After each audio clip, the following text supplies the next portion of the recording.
Howdy folks, Doc here with Last Best Tool. And today let's take a look at Gerber's, two of the many now that they offer, Gerber's pocket cleavers. These are folding knives that have a cleaver-esque blade. Gerber has several different, I think they have 3 total models. These are 2 of them. This is the Flatiron, this is the Asada, and they have one more that's a lot more expensive. I actually got this guy here at an REI store on a clearance sale for $24, and this one at Lowe's for about $30. And I just wanted to try them out. They seemed like something you'd see some bearded hipster pull out of his pocket in order to cut up his kale. But I think there's actually some benefit to this design of a blade, this shape of a blade, over some of the others for shop work. The shape of a blade is basically just its profile in terms of spine to blade and handle to tip, how it's put together. That's different than the grind, that's different than the edge, that's different than the handle. So it's one of many different choices. There are some classic designs, and then there's a lot of modifications. This one here is what would be called a drop point, or a modified drop point, and that's where the tip comes down, the spine stays nice and smooth all the way, but the tip rolls, or the spine rolls around and meets the tip of the blade essentially in line with the handle. And that does give you some added strength and control. And because of the way it drops, there's less chance you're going to catch it on things or cut accidentally. This is kind of the classic Bowie style. This is called a clip point, as if there was a clip or a chunk taken out of the blade. And in the past, this was also part of the sharpened edge. So this actually could cut in both directions. And it was a classic Bowie knife. And in fact, that's where David Bowie, the singer, got his name, because the Bowie knife cut in both directions. Kind of a classic, not necessarily the greatest as far as strength goes, because you're getting a pretty weak tip considering how much metal is lost as you approach the tip on these. This is a kind of a classic, almost African hunting shape, which gives you a large, long cutting edge for slicing through skin, meat, etc. But it wouldn't work very well for a defensive knife. And as you can see, the point is actually above the handle. So as far as a fighting knife, you'd lose control pretty fast with something like this, but it does give very large sweeping strokes for cutting up meat. Kind of a standard modified clip point here. This one doesn't thin it out like the standard kind of buck does. Instead, it retains an enormous amount of meat up here at the tip. In this particular Falcon A1X, this one actually has a ceramic coating on it as well, so super durable blade, but also monsterly beefy. So it's sort of a modified clip point or a modified drop, depending on whether you're moving up or down. And then this is kind of a chef style knife, and you can see that the drop occurs way at the end, but thinness is not an issue with kitchen knives. Instead, it's control and deep slicing. So this particular knife has a blade that wouldn't function real well in outdoor circles, but is fabulous in the kitchen. So let's take a look at these guys. This is the Flatiron. It's the largest of the Gerber cleavers, and I think it was the first one out. They use liner locks. This is a second generation one. The first generation just had a little circle right here, kind of like a washer. And what this piece is for, they call it an over travel guide, but what it actually is for people apparently who don't have quite the dexterity with operating a knife like this, what's called a frame lock, and they actually push hard against this section when they're trying to open it. And when they do that, they put resistance on the mechanism, causing it not to open smoothly. This one here opens primarily with that thumb hole. You can just if you can get it out a little, you know, it is possible to flick it open. This one, on the other hand, this is the Asada, which is, I guess, a slight smaller upgrade. I'll show you a couple other differences. Uses a conventional flipping mechanism. I can't get it out of the handle consistently without adding a little bit of a wrist flick. It's really slippery anodized aluminum handle. So I'm kind of trying to grab it as best I can back here, and then I can get a good flip. And again, it's got this over travel guard on it. Apparently that's something maybe Gerber users have trouble with. A couple of the differences. First of all, if you look at this blade profile on the Flatiron, you can see that it's a hollow grind. And what you're looking at is that there's space underneath this flat edge. So the grind of the blade actually pushes in, causing this hollowness, hence the name.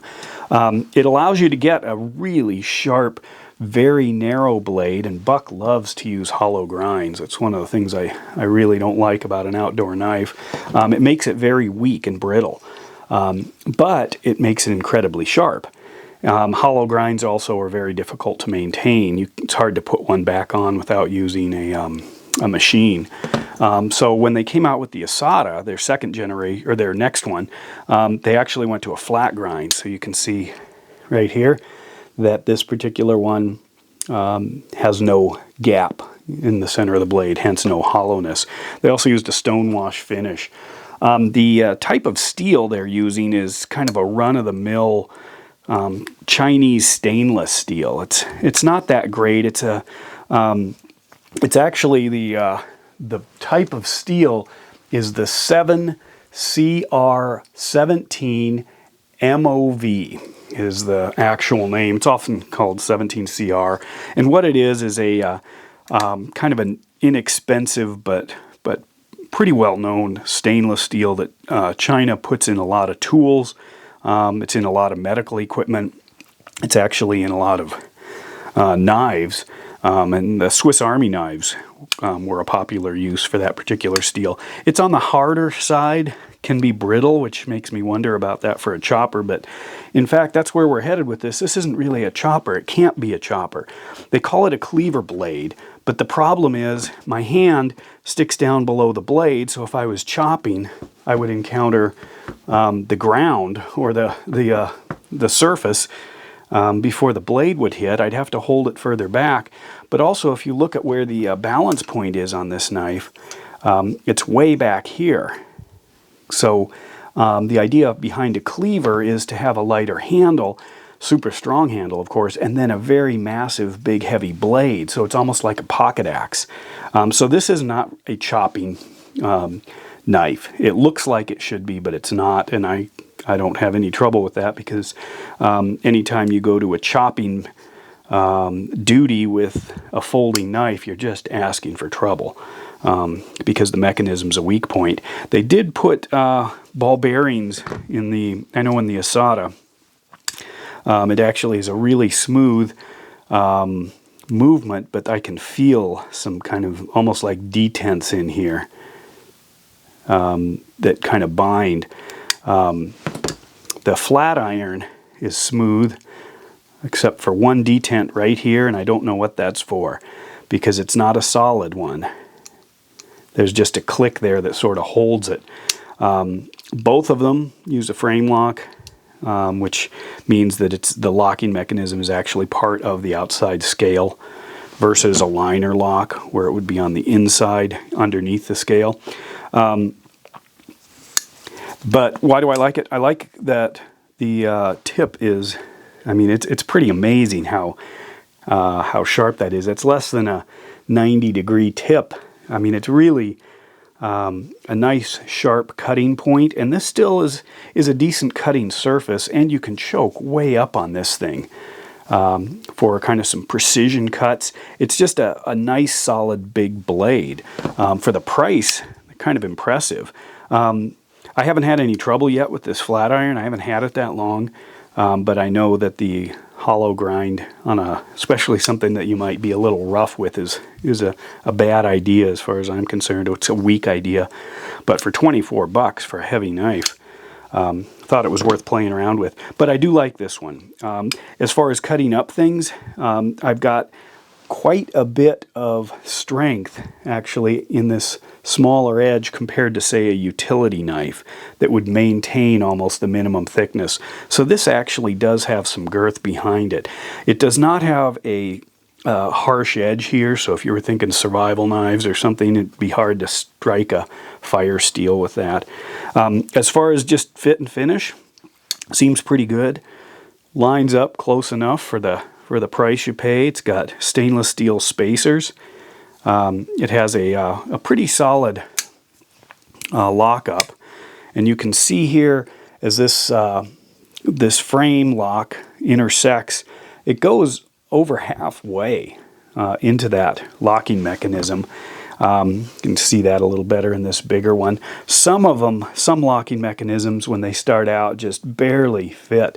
The other thing is, if you look, you can see, there's tool marks here, so they actually had to custom fit these probably, because the lockup is rock solid. If this went over any more with a little bit of wear, there's going to be some play, but for now, it's a pretty good lock. I don't mind if it's about a quarter of the way on, it'll be a solid lock.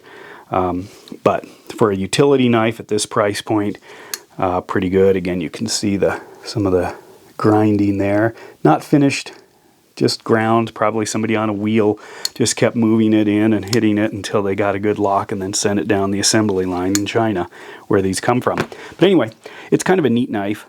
They are catching on. There's more and more of them. They started kind of the pocket cleaver concept maybe 3 years ago in some of the kind of Gucci custom knives, and now they're available in a handful of the less expensive overseas made ones and a few of the USA made nicer knives.